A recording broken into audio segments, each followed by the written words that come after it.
Hi, besties, and welcome back to another episode of the Your Two Best Friends podcast with your co-hosts, Annalise and myself, Danielle Hanlon.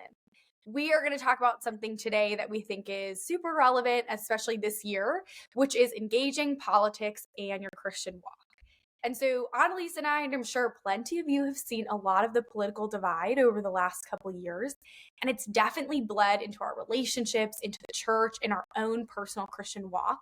It seems like the tension's at an all-time high, and Annalise and I really wanted to start a conversation talking about how do you engage in politics as a Christian? How do you engage in this area as a follower of Christ that honors the Lord? And what is going to be different for maybe all of us this election season as we kind of think about these things? Yeah, so as Danielle shared, this is such an important topic. And so we wanted to invite one of our friends in to have this conversation with us. And so we're joined today with Dan Green. And this is someone that Danielle and I both went to college with. We were all really good friends in school. And so it's really fun that we all get to have this conversation together. And Dan has a history of working in the political sphere, and he's very passionate about Christians engaging in politics in a healthy way. And so we couldn't think of anyone better to bring on and to dialogue about some of these things with. Yeah, we're so excited to have Dan. So, Dan, welcome to the Your Two Best Friends podcast. You are our first official guest, actually. Let's go. Which is really exciting. We're really happy to have you here. To start us off, how about you tell us a little bit about your experience in politics? Yeah, so I've always been very interested in politics throughout my entire life. I got more involved in it in the tail end of my college years, and I worked for a few different organizations, some on the center left and some on the center right. And I've just kind of worked in the moderate space in politics because I personally am just very interested in just coming up with pragmatic solutions for things and really focusing on the actual issues at hand. And I felt like the extreme left and the extreme right part of politics is more interested in name calling and more interested in just not being very serious about the issues that we have in our country. So I've kind of been more involved in the moderate space, worked for about 3 or 4 different organizations in politics since graduating college, and worked on like 3 political campaigns, and I'm currently part of one right now. And so, yeah, that's how I've been involved in the past 4 to 5 years. Dan, would you want to share a little bit of how you got interested in the political sphere? Yeah, so I've always been interested in politics literally since I was like the age of 5. I would be watching like in kindergarten the presidential debates all by myself, and like nobody would be watching them with me. And I always look back and I try to think why I did that. And I think it's because I've always been drawn to leadership, and I've always been drawn to the idea of everyone coming together for a common purpose and going forth and like creating change. And so that's why I love church. That's why I love politics.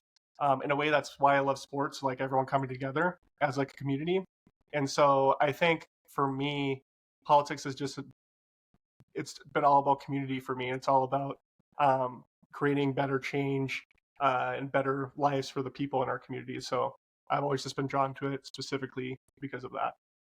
Yeah, that's really good. That makes a lot of sense. That is also hilarious that at 5 years old you were watching that. So I'm curious, why do you think Christians should be engaged in politics? I think that politics is just a tangible way for Christians to love people, because politics is literally all about people and how we can create different policies to better the lives of the people in our community. And I think like there's a lot of ways that we can tangibly love people, but a fantastic way is to make the people in our communities' lives better. And I think, when someone's like drafting legislation for like a specific policy, like to me, I've always thought of that like as literally like you're writing like a love letter to like your constituents. And if you're advocating for like a specific policy, that's like a tangible way of saying to the people in your community, I love you, I care about you, and I want to create something for you that's going to better your life. And so I think that as Christians, wherever we can tangibly love people, I think we should be involved in that. And so I think for politics, it's just another tool in the toolbox, I think, of a Christian, of ways that we can tangibly love people. So I think that's the main reason why I think people should be engaged. Plenty of other reasons, but I think at the heart of it, politics really, really, really impacts people, like at a very deep level, whether that's like economic things, whether that's social things. It just really impacts people, and Christians should always be engaged and involved in things that we can do to help people. So yeah, that's really good. I really like that because it is another way that we can love our community and get involved in that way. So, what have you noticed are the biggest challenges you've seen in Christians engaging in politics?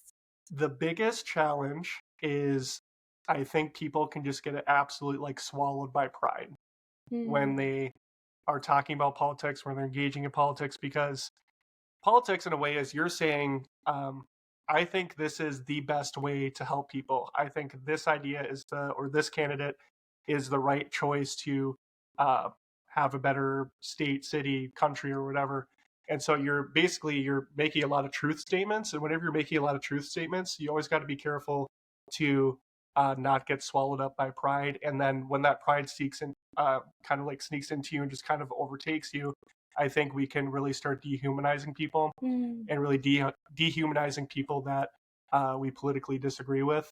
And so I think the biggest challenge is when you're engaging in politics is understanding that everyone's made in the image of God and that you don't have all the right answers. And we're all doing our best when we're engaging politically to try to come up with the right answers, but you got to have a baseline understanding that everyone has a good idea to bring to the table. And even if you adamantly disagree with someone, you have to be respectful. You have to not let pride come in and kind of warp your kind of vision of people in general. And I think that's what happens with Christians is they get so engaged in politics and they get so engaged in what's going on in the world that it becomes a pride issue for them. And I've seen that happen with people who are politically on the left, politically on the right, where they just so wholeheartedly believe what they believe that they can't listen to anybody else. And so, and I think that right there is, when you think about it, the idea of dehumanizing people because of what they believe is like, it's demonic. It's like, it's something that tears apart someone's imago Dei and says that they're less than and that they don't have a voice that is of value. And as Christians, when we engage with these things, we have to make sure to stay humble, to really research and know what we're talking about, and to always engage with people in a loving way. And I see that as a biggest challenge because I see a lot of people not doing that. I would say the majority of people are not doing that as Christians. And so I would say that's the biggest challenge. Yeah, it seems to be that in lots of areas in our own life, like being right is more important than maybe if we're wrong, we could be corrected. And in something like politics, maybe something else helps people better. We really just fall into these traps of, I've thought this for so long maybe, and being right is more important than helping people in a lot of ways. And so I think that's a really good point. Do you think that as a Christian, you have to belong to a certain political party? Do you think that as a Christian, you can even maybe identify or belong to one specific political party? I think with the way that our party system is set up in the United States is like, obviously we have two very prominent parties. We have the Democratic Party and the Republican Party. To me, those terms don't really mean anything anymore because there's like hundreds of different factions within the Democratic Party. There's hundreds of different factions within the Republican Party of people who would have the label as Democrat or Republican, but would have a specific set of beliefs within that party. And so I don't think the general label of calling yourself a Republican or a Democrat is bad. I think that people can come to a lot of different conclusions on issues as Christians that would differ from each other. And so I don't think there's like a right political party. The biggest thing for me is when you are engaging in a political party is that you conduct yourself in a way that is loving and shows Jesus to people, and that you have deep Christian character while you're engaging in a political party. There is one thing I will say that you shouldn't do if you're in a political party is be a part of one of the more extreme factions of the party that don't work with other people, that dehumanize the other side. That's when I think when you've crossed the line and you have put the party before people, or the party before your values as a Christian. So I think absolutely you can engage as a Republican, as a Democrat. The biggest thing though is I think asking yourselves, is this a way that I'm actually loving people? And then two, am I engaging in a way that is showing Jesus to people? And I think if you can answer those two things, I think you can be comfortable working in either one. I do think there are certain times in history where there can be parties that differ or that start going into such an extreme direction that you can't be part of anymore. But I think those are special times, so I might answer differently at different times. But as of now, I think you can engage in both and just make sure that you're reflecting Christ while you do it. Yeah, that's really good. I think sometimes the other thing that we can fall into a trap into when we're looking at a two-party system is it's called the curse of the moderate. And it's something that I've even found myself falling victim to of like, oh, I consider myself more of a moderate these days. I can see both sides. I can, see the good in those policies, and I can see where these policies help. And, maybe I don't identify. And it almost even leads to pride in a different way. Like, oh, I'm above all this. I can see the flaws over there. I can't see the good things over there. I'm, kind of out of the system. I'm like, but that's not true either. And so the whole thing is a heart issue. It's not that you can't belong to a certain party, like Dan said, and maybe if you're extreme, you really want to look at it, or you can't be a moderate, you can't be a Republican, you can't be a Democrat. But pride is so often the root of all evil. It really is. Pride is just at the root of everything. And so when we look at these things, sometimes it's like maybe the solution is just to take ourselves out, and we'll say we don't identify with either of those things, and that makes me feel better because I don't have to defend anything, but I don't have to agree with anything. But it's all looking at our heart and being like, I don't want that to bring pride into my life either. I don't want to be exuding pride in that way. I don't want to think I'm better than people, that I've got it figured out. I can see the flaws in what they can't see or not. So I think it really is coming at it with a humble heart, and you can be involved in where you feel you more align. But it is all about being humble, being willing to be wrong, and engaging respectfully and lovingly with other people. Yeah, so I think something that you said previously that really stood out to me was taking this place of or position of humility, right, in these conversations or with your viewpoint. And so maybe this is part of the answer that I'm about to ask, but what else would you say? How can we talk with others that we disagree with when it comes to politics, or how can we be in relationship with others if we disagree when it comes to their political view? I think the biggest thing when I have had discussions with either my parents, family members, friends who I know adamantly disagree with me on politics, the number one thing, it's number one, and then it's everything else is do not talk down to people, or do not come from a place, and I know we mentioned it before, of pride, but specifically do not speak in a way that is looking down on them and is making it seem like they're stupid for not believing what you believe. That's the absolute biggest thing for me, because if people sense that even a little bit, and they've done a bunch of studies on this where it's if people feel even a little bit that they're being talked down to, their walls instantly go up. Whatever positions that they believe in just get hardened, and they will not listen to you. And so I have talked to a lot of people who I adamantly disagree with, but I always make sure that I'm listening to them intently, and that I'm allowing them to speak their mind, and that and then once they do that, you can explain your position, but always do it in a way that is loving, that is kind, that is, again, not looking down at them as someone who doesn't know what they're talking about, but looking at them as someone who is made in the image of God and is someone who has something of value to bring to the table. And so I think, and understanding that, I think people believe that it's uncomfortable to talk about politics, and for me that's just not uncomfortable at all, but I understand why it is uncomfortable. And I think it is because of people's fear of feeling stupid when they're talking about it, or feeling like they don't know enough.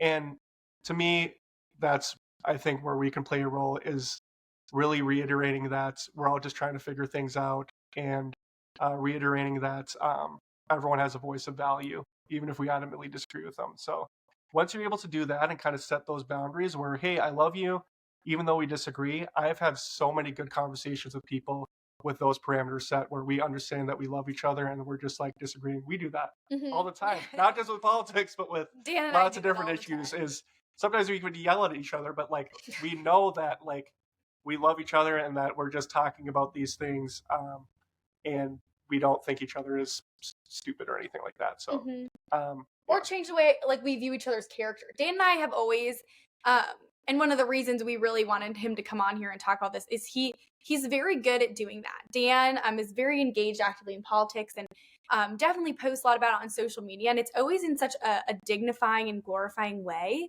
You do a really good job at like not trying to make people feel stupid, and the goal and the aim of everything you talk about is to make people like understand, and you're always open to being wrong. You're always open to learning new things, which is what makes, I think, good conversation and what makes a Christ-like conversation about something like politics. Because ultimately, politics isn't more important than Christ. It's not more important than the things that he calls us to do, which is to love each other. And something that I was thinking about as we were thinking about this episode is, in the past couple of years, there's been so much divide, and I've seen so many people like cut off like close family members, close friends that disagree with them, that have different political views, and that's been something that's really sad. We've seen like the enemy really make some of these issues so much more important to people than they are, or it makes us think like that's their character. Their opinion defines their character, their opinion defines their worth, their opinion defines like how I'm going to categorize my relationship with them.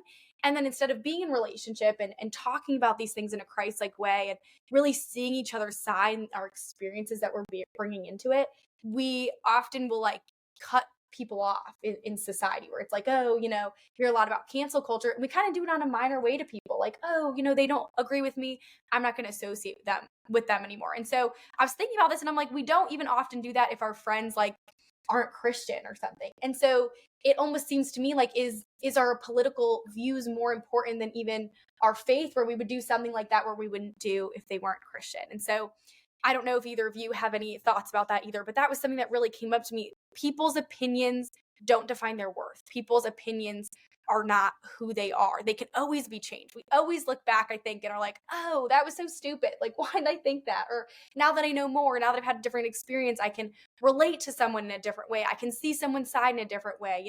Maybe I have just seen different things, learned different things. And so I don't think that we should be making those generalizations based on people's opinions, especially political opinions. Yeah, and also along those lines, I think that we really have to understand that people come to a variety of different conclusions based on the experiences that they've had financially, economically. And for example, I have a story of one person that just had a really hard time with their small business. They weren't able to hire anyone. They weren't able to get health care. They were getting taxed so much. Even though I believe that this person should vote for this specific candidate, and I was explaining why, they're saying, you know what, I'm not going to do that because I have experienced this hardship, and this person's policies better align with what I believe would help my small business grow. And so even though I disagreed with their end conclusion, I did gain a lot of understanding into why they made decisions that they did to vote for that candidate. And I think when we are talking to people and when they bring up their positions and those emotions rise up, try to always think about where they grew up, their economic background, why they believe what they believe, and not just automatically assume that they're just stupid or that, So it's just important to understand those things before you come to conclusions about that person. Mm-hmm. And what you were saying in the beginning, like if we're coming at it and we're really trying to root out that pride, then we can come to these conclusions where we agree to disagree, where we're not like attacking someone's Christianity based on who they vote for or how they vote or their opinion, because they may have had very different experiences that we don't understand anything about. And as Christians, I think it's really easy to maybe feel like we have a moral superiority, a moral high ground in things.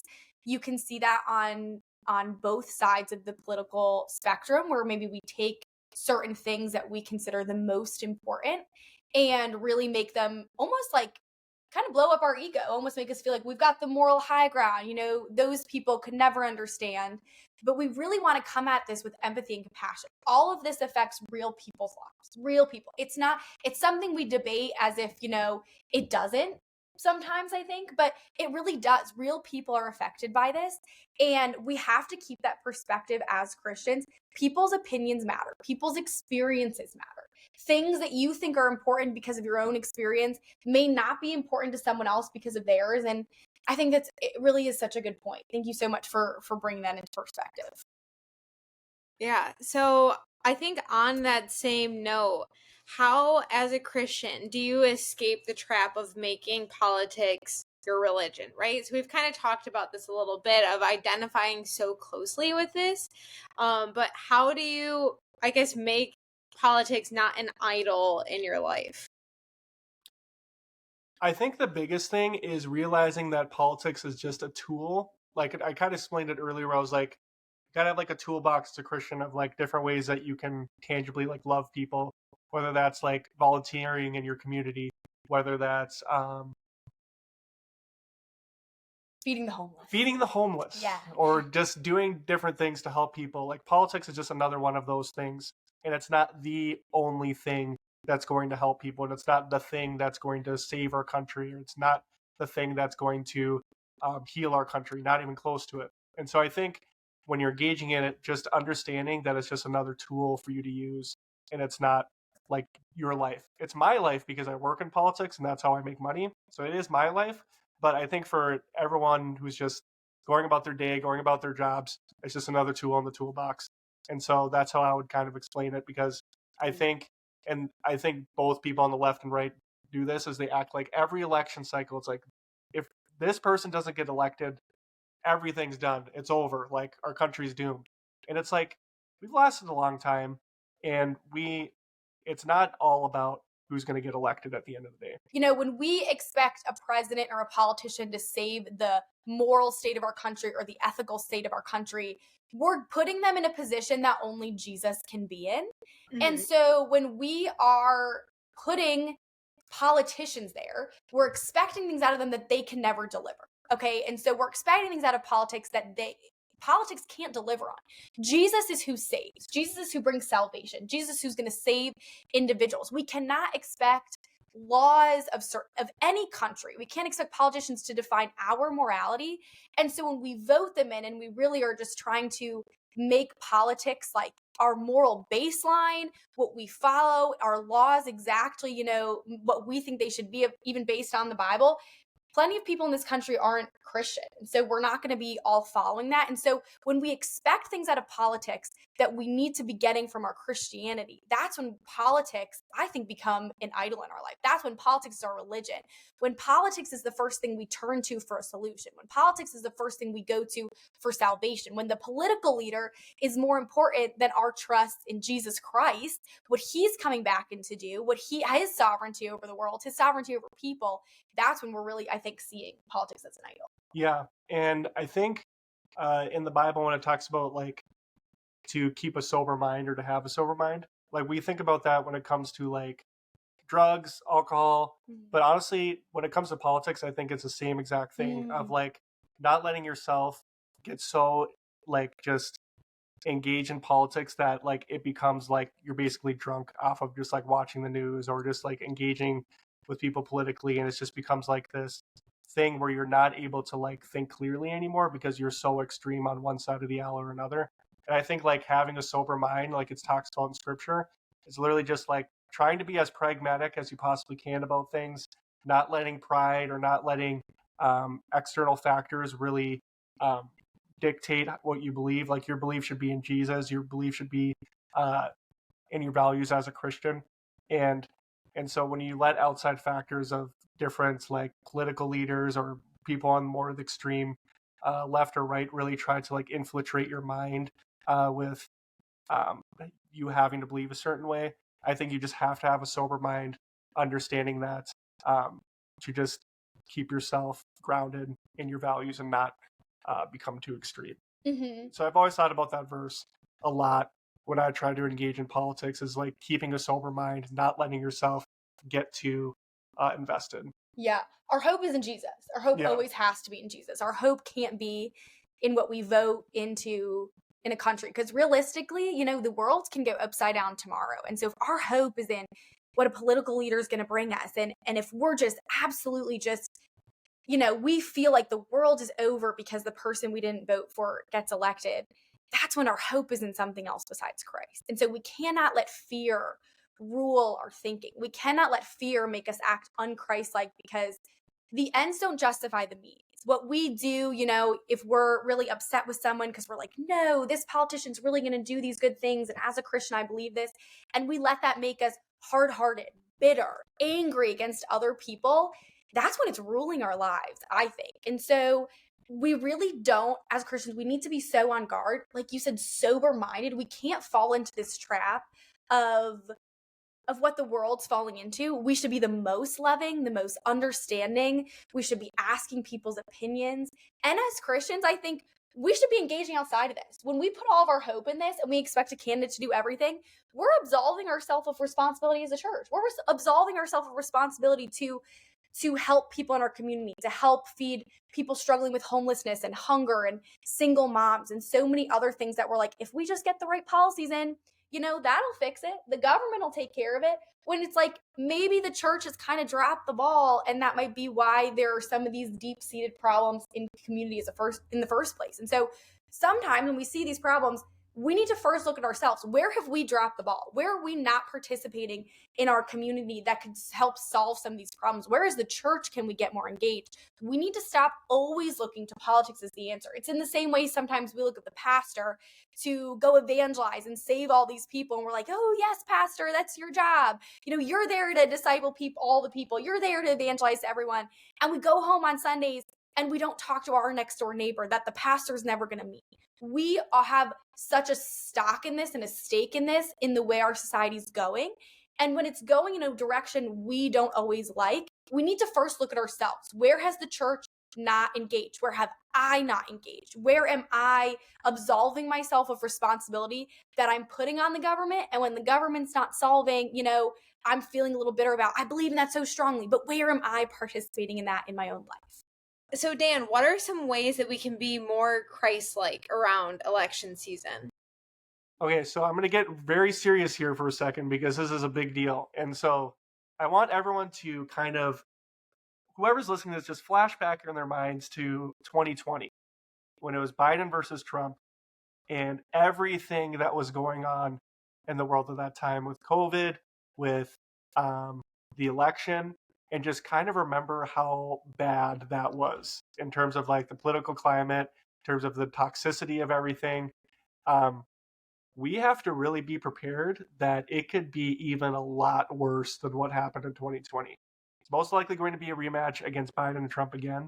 And if you remember what happened last time with January 6th, and just the political violence that was happening just all across the country, we have to understand that that can happen again. And so I think right now, because we're kind of in a more quieter time of the election cycle, because it's really going to start ramping up probably 3 or 4 months from now, we really have to be praying right now. We have to be praying that the leaders in our country go about this election in a way that is God-honoring, in a way that is not toxic. And that might seem impossible, but I think what we can do as Christians, the most tangible thing that we can do is just really pray and ask that God would work in the hearts and minds of our leaders, the hearts and minds of people who are voting, and not letting it dwell all the way into violence. Because that's what happened last election cycle, and it can absolutely happen again. And I think, honestly, from my personal perspective, I think it's probably going to happen again, and it might be worse. And so we really have to be praying right now, and we have to be thinking about, what are ways that I can engage in politics that is influential in terms of having other people not be engaged in violence, not be engaged in toxicity, not be engaged in kind of the extremism that's happening on both sides of the aisle. And so I think we really need to be praying that people would not hurt one another over politics. And then two, we need to be a good example of how to engage in politics. So that's, our influence is really the only thing that can impact that. And so I just wanted to be really serious about that for a second, because like we need to be prepared for that. And we need to be prepared that things could get really bad. And I was just going to a movie the other day, and I saw this trailer for a movie that's coming out, and it's called Civil War. And um, in the trailer, it shows like states um, coming together, fighting other states. It shows like the White House being blown up. It shows like all these things going on. And I honestly, like, I was sitting there watching that and I like teared up because I was thinking, like, this doesn't seem like it's impossible. This seems like something that could actually happen. Where our division and the way that we interact with each other could get to such a bad place that it just turns into all out chaos and violence. And that has happened so many times throughout history that we have to understand that that can happen again. And that we really need to be praying against that. And we need to be taking action against that in terms of loving people and being a good example and being Jesus. And the thing that Jesus said to his disciples, I think it was like one of the last things he said, is he wanted them to become one. Unity was a huge thing for Jesus, and it needs to be a huge thing for us. Doesn't mean we're going to agree on everything, but it means that we need to be unified around our values, and you be unified with the idea that um, that love is just what's going to stop all this from happening. And so we really just need to understand that it could get really bad, and we have a direct role I think we can play into trying to stop that from happening. So yeah, that's really good. It reminded me, actually, I was listening to a podcast. Annalise and I are very big John Mark Comer fans, and so I am a huge John Mark Comer. all three of us are John. All three besties on this call. Yeah, our dream guest. And he was talking about it was an episode about community, and he was talking about the 12 disciples that Jesus hung out with and how opposite they all would have been politically. Like, Jesus was calling tax collectors people who were Jewish, but they were working for the Roman government and they were oppressing their own people. People were called zealots, and zealots were people who were political assassins. So they would have been people that would have tried to politically assassinate people like the tax collectors, people who the tax collectors worked for. So he was talking about, like, the 12 disciples that Jesus hung out with were, number one, not all from the same political party. Two, were probably very, very opposite in what they believed politically. And yet he called them all to a higher purpose, a higher goal, called them out of what they were deeming was important in their sphere, and was like, I'm calling you to something in the world that's so much more important than what you think politically right now. And so when we want to, like, maybe in our mind dehumanize someone who thinks differently than us or has a totally different view, we need to remember Jesus wasn't concerned about that. Jesus' disciples weren't all the same political party. They probably did not like each other at first. John Mark Comer was saying, he's like, imagine the dinners that took place where they were probably arguing with each other. And yet Jesus was like, we are all going to be after something that's so much more important than this. I think one other thing I would add for tangible ways that we can be Christ-like is don't also dehumanize our leaders. You might not agree with everything. Maybe you even think something about their character and their personhood. Most likely you haven't met them in person. And if someone's elected, and you disagree with them, the best thing you can do, like Dan said, is pray. Pray for them. The Bible says pray for your enemies. And I don't think the people that are elected that you disagree with are your enemies. But even if they were, then the Bible says pray for them. It isn't like dislike them, slander them, talk bad about them. If they're in office, we're all living in the same country. We need to be rooting for their success. We need to be praying for their success. We need to be praying like, God, you know what? I don't agree with them in a lot of places, but maybe pray for salvation for them. Pray for them to find the Lord. I think where it's like we can be rebels. We can be rebels against the system. We don't have to fall into culture where we have to pick a side or we have to be hateful or we have to fall into this slander. We can be so rebellious in the way that we're so much more loving, that we hold Jesus in sovereignty, where it's like he's coming back. He's our hope. Politics isn't our hope. And we have opinions. And like Dan said, we want to help people. We want to use this to love people. But when it's making me bitter, when it's making me sin, that's not making me more loving. That's making me feel like being right is most important, more important than loving the people around me. So I think praying for your leaders, pray for people that disagree with you, look for opportunities to engage in those conversations in a way where you can build relationship with people, not so that you can convince them that you're right. I'm guilty of this as anyone. Dan and I used to argue about politics so much. Politics used to be an idol in my life. It really did. It was a way I felt like I could have some sense of control in the world. It felt like a way that I was very passionate about justice, that this was the way I could channel all those feelings for justice. And I realized we're not going to have that. We're not going to have perfect justice on earth until Jesus comes back. And that doesn't mean we don't work towards it, but it means it's probably not going to always be fought out, or most of the time fought out in the political sphere.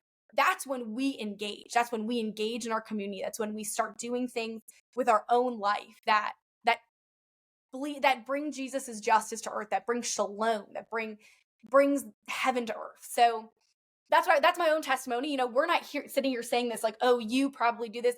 I did. I was very much like that. I was abrasive. I was more concerned with being right than loving people. And I think that's something that the Lord really had to root out of my heart in a huge way, because I was not being Christ-like.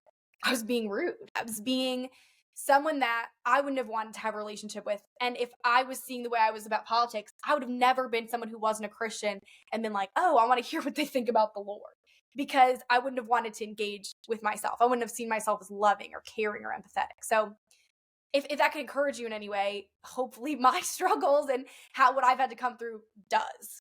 Yeah. And one thing I would add on to that is I think we need to be very careful of not even judging political leaders. I don't think that's something we're supposed to do, because I don't think people realize how hard it is to be in a room and make decisions that impact, like specifically, if you're the president of the United States, just imagine this, and there's a war going on. You're sitting in a room with maybe 12 different people. We're giving you their input. They're telling you, this is what we have to do. It's going to kill this X amount of people. This is what you have to do. It's where you don't take an action, and we might get kill some of our people or something like that. And like they have to like figure all of that out, and they have to make a decision that's really going to impact people on a very deep level. And there's no perfection in that. There's no like perfectly right answer with a lot of these issues that are going on in the world. And so when political leaders are in that room, what I pray for is that the Spirit of God would move through that room, and the Spirit of God would move into the person that's making that decision, and that they would make the most God-honoring decision that they possibly can make. And we have to understand that the decisions that some of these leaders are making are so incredibly morally difficult that we can't even imagine the amount of decisions and how hard of the decisions they have to make are. And so we have to understand that. And that doesn't mean that we don't disagree with them, or we don't even fight against them if they're doing the wrong thing. But we have to take a really good look at it and say, I couldn't make that decision. I couldn't do that. And so that's where prayer, I think, is really important, and understanding that, that some of these things are really tough. And one more just story based off what you're talking about with praying for our leaders is I was talking to a very older woman that's in my life. I'm not going to name names, but she said, I've prayed for all of my leaders. I'm a devout Christian. I've prayed for all of the leaders of our country. But when Trump got elected, I told myself, I will never pray for that man. I hate him so much that I will never pray for him. And that is just like, to me, even as someone that doesn't necessarily agree with Trump on basically a lot of things, I was just like, I was heartbroken by that. I was like, you are so far apart from where God would want you to be with this. And so that's just another call to make sure that you're not hating someone with your heart, even if they are a political leader, because that's creating something inside of you that's going to spill into other areas in your life. You might think it doesn't matter, that I could just hate Trump or I could hate Biden and they're just up in Washington, D.C. and it doesn't matter. And it's like, no, it matters. That hate in your heart really matters, and it's going to spill out into different areas of your life. Yeah. And so that's just a funny story, but also sad. Yeah, it's good. It reminds, it's like they answer for what they do, you know, and you can disagree with it, like you said, but you answer for how you feel. You answer for like the hate and the bitterness and all that, and the dehumanization even of the leaders, as if like they're not real people. So thank you for sharing that.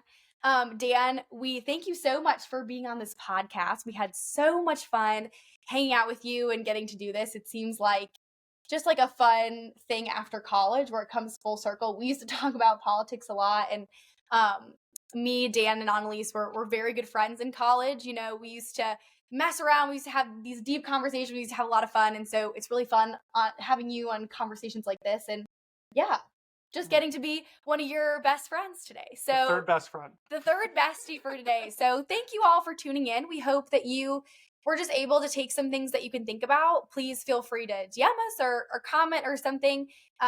What this made you think. We look forward to hearing from you, and we'll see you next week. Bye, everyone. Bye-bye.